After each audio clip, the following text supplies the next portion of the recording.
This new world order ain't shit, and I'm not implanted with a chip. All right, y'all, let's get it, man. DB in the building. Let me read the scripture from Psalms 92:7. When the wicked, or when the gang stalkers spring as the grass, and all workers of iniquity do flourish, it is that they shall be destroyed forever. I'm gonna read it one more time. When the wicked, aka the gang stalkers, spring as the grass, and all workers of iniquity do flourish, it is that they shall be destroyed forever. That's Psalms 92, verse 7. All right, let's get it real quick. It is important to know that commerce is not the same as the process of living people trading goods and services with one another. Commerce deals with the changing of the dead and is business conducted between two or more incorporated entities. To be more specific, it is business conducted between incorporated corporations that are chartered by and insured as franchises of an incorporated corporation, United States Inc. On the other hand, in general, trades deals with unincorporated corporations. Keep in mind that a corporation can be incorporated or unincorporated.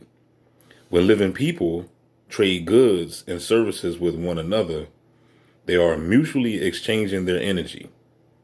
Because of this, they do not necessarily need to rely on corporations to do business. However, when living people participate in commerce, corporations act like middlemen to facilitate commercial transactions. If these corporations are run by greedy and immoral agents, they can be used to steal living people's energy. Wow. Today, many corporations can run by greedy and immoral agents, which is why the commerce system is becoming more vampiric than ever. A popular vampiric system that is part of the commerce system is the mortgage system. A mortgage is one of the most parasitic debts that you can get from a bank. To understand how parasitic and vampiric a mortgage is, you need to dig deep into the hidden layers of the word mortgage so you can find its occult secret meanings. The overt definition of the word mortgage is a conveyance of an interest in property as security for the repayment of money borrowed. Another definition of the word mortgage is a legal agreement by which a bank, building society, etc., lends money at interest in exchange for taking title of the debtor's property with the condition that the conveyance of title becomes void upon the payment of the debt. The two definitions of the word mortgage in the previous paragraph only define mortgage on the surface. To find its deeper meaning, you need to use an etymological dictionary to find the origin of the word mortgage. You also need to separate it into two words. So it transforms into the term mort gauge. Now they spell it M-O-R-T gauge, G-A-G-E. The word mortgage or mortgage is derived from the old French words, which are mort and gauge. In Old French, mort means dead, and gauge means pledge. As a verb, pledge means promise, surety, bail. According to a new dictionary of the English language, Richardson, 1839, the word pledge means to be or become surety or security, to undertake, to answer for, to stake as a gauge, to put in pawn, to warrant, to offer in warranty or proof of good faith, of good fellowship. One of the modern definitions of the word pledge is a sole promise or agreement to do or refrain from doing something. To connect the dots, when you take out a mortgage, You unknowingly make a pledge, promise to the dead and become a surety of the dead. This is one of the occult secret definition of the word mortgage. So what is the dead? The dead is made of the dark forces and the corporation corpse. The word corporation has a strong connection to the dead because its deeper meaning is a dead body. Do you remember what I said earlier in this chapter, that the plural form of the word corporation can be abbreviated as corpse and is related to the word corpse, which is defined as a dead body, usually a human being. According to the Black Laws Dictionary, the 6th edition, a corporation is an artificial person or legal entity created by or under the authority of the laws of the state. An artificial person is considered a dead entity because it does not exist in the real world. All corporations, banks, and governments are dead because they are not living and breathing beings made of flesh and blood. I'm going to read that one more time.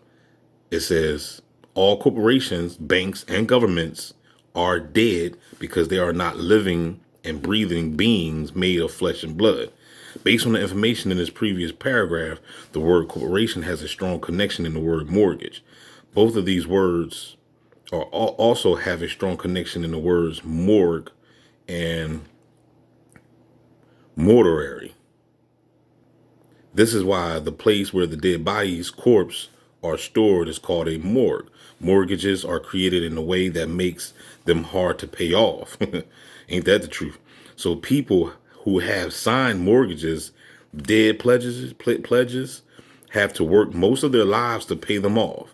This allows the debt-based monetary system to drain their life force energy and use it as currency to charge the dead, allowing the dead to feel alive. I tell you, they play a hell of a game, boy. Allowing the dead to feel alive. You feel all excited because you got a house and everything.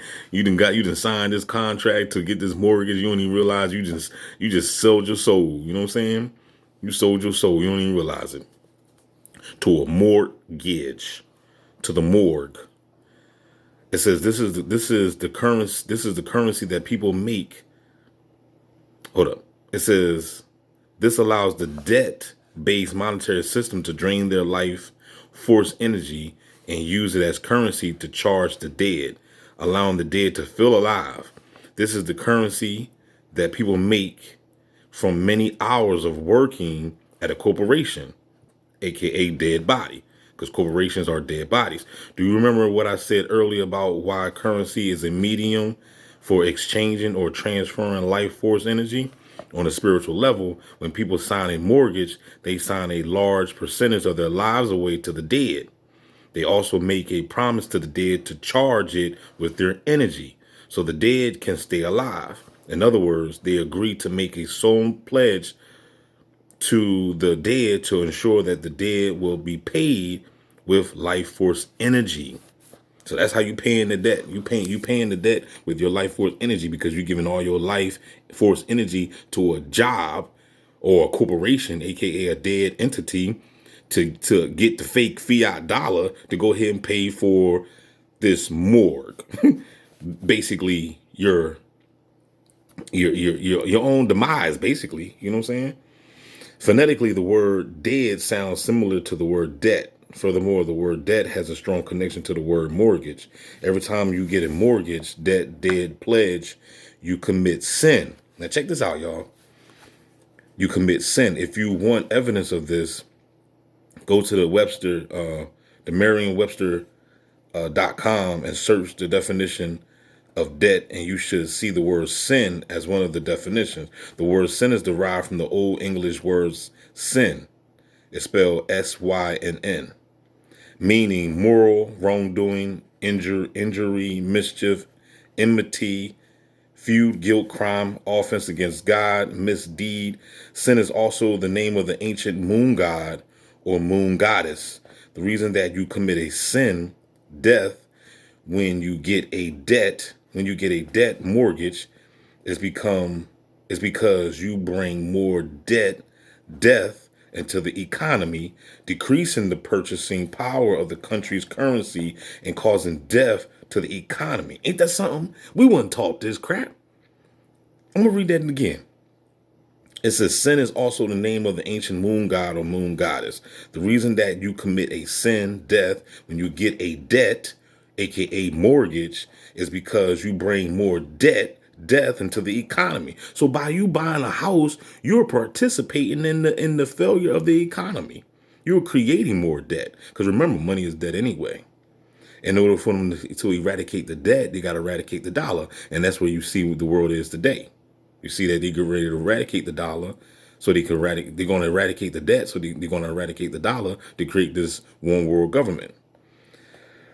But you was never told that by you buying a house, that's basically sin.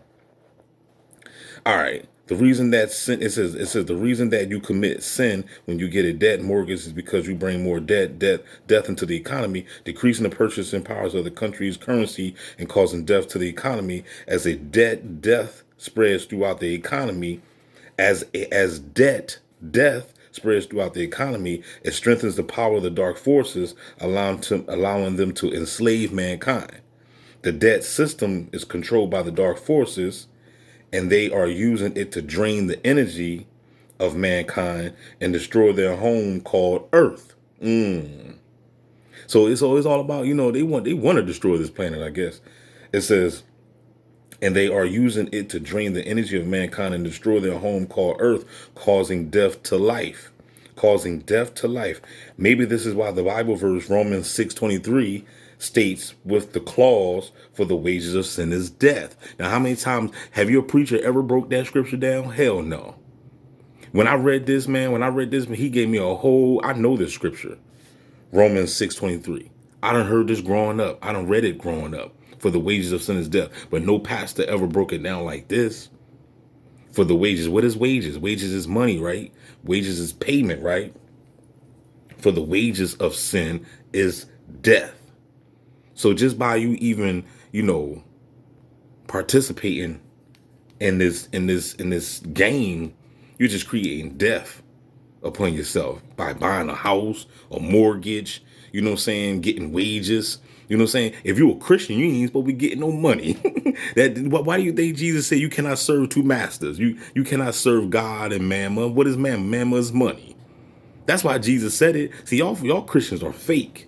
Y'all don't be studying nothing. You know what I'm saying? All these pastors out here with all these jets and fly cars and stuff, they work for the Antichrist. They ain't even supposed to have no money. Jesus was homeless. Jesus said that fox have holes and birds have nests, but the Son of Man don't even have a place to lay his head. Jesus wasn't out there getting that bread. You know what I'm saying? For the wages of sin is death. But Creflo Dollar got all this money. Look at his name, Creflo Dollar. Who named him that? How he get that name?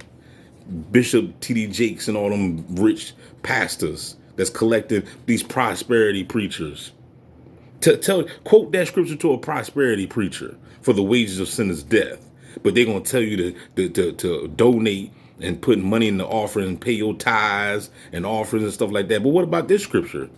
What about this scripture, pastor? For the wages of sin is death. Why do you want this money? This money is death. Money is debt. And if money is debt, that means money is dead. So why do you want it, pastor? So you could pay your mortgage? I'm trying to tell you, man. You better wake the fuck up for the 9-3 shot, y'all. Let's go. If you want to understand the sin of debt, a little deeper, you need to know how the words mortgage, debt, dead, and battery are all related to the dollar, which is also known as legal tender. The term legal tender, I always mess this word up. Etymologically means currency which by law must be accepted from a debtor. Bold emphasis added. An important word in the previous sentence that you need to investigate is legal. In chapter 3, I said that the word legal has nothing to do with true law, right? Right, because they can make something legal and it could just be sinful, like like drugs, for example. Going to the pharmaceuticals, it's legal to go to the drugstore, right? But they selling you drugs. You know what I'm saying? But that's not true law. because they putting you into it. They trying to turn you to a zombie. This is because the word legal deals with the color of law. Black's Law Dictionary, the 5th edition, defines the word color using these exact words. It says as an appearance, semblance, as distinguished from that which is real, deceptive appearances. Let me walk. It says, in other words, legal tender is not really money. Check this out, y'all. In other words, legal tender is not really money. It is debt that has the appearance of money. This is why on the front of every Federal Reserve note, there is this statement: this note is legal tender for all debts, public and private. So you be thinking you getting money. I'm getting money. I'm getting money. Legal money is legal tender. And right here it says legal tender is not really money. It says a note is basically a IOU, which is evidence of debt. This note is legal. This note is legal tender for all debts.